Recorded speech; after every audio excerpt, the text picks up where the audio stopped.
I have a high level of optimism, not so much based on what's coming back, but also based on what's coming up to us. We have some great sophomore classes. They're going to be young, but they've showed this summer we definitely have some playmakers and some real competitive kids in that class. You know, not so much playing on the field, but also driving practice and getting after upperclassmen. And you know, when you got pressure come from the bottom up, man, it makes everybody play. So I've seen that stuff happening already. But just our level of competitiveness, just inherent competitiveness as people, I think is much greater than it was last year, and maybe as good as it's been since I've been there. So I like just the competitive nature of our kids right now, wanting to play football and join the game, wanting to win. So adversity, there's two responses to any bad thing in your life, and you know, you can fight through it and not want to revisit that, or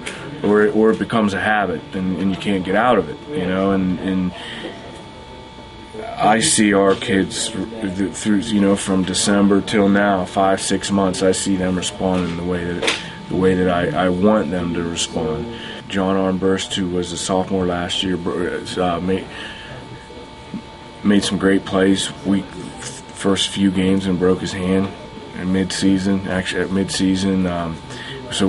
we have three legitimate quarterbacks right now. So three sport athletes who are real competitive kids and pretty smooth, good athletes, heady kids. You know, we've never had that. So we got those guys, the captains that we're brought here today.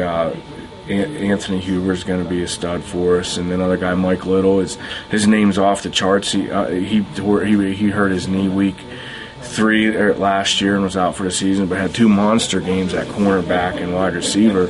You know, so we got a handful of guys that kind of flying under the radar right now, but I really believe that's not going to be for long. Section 2 it's tough football. There's no weak teams in Section 2, week to week. You know, even a team whose record is you know, even maybe a game or two below 500, and they've been battling the other Section 2 teams. You know, they're still good, real good football team. Maybe record even a couple games below 500. So you get a fight every week, and you gotta be ready. You gotta stay healthy. You know, we're at the point now where, you know, all these the coaches in that section have been going at each other for the last couple of years. You know, so for the most part, we know what we're doing and when we're gonna do it. You know, and it boils down to you know, letting the players play on Friday night.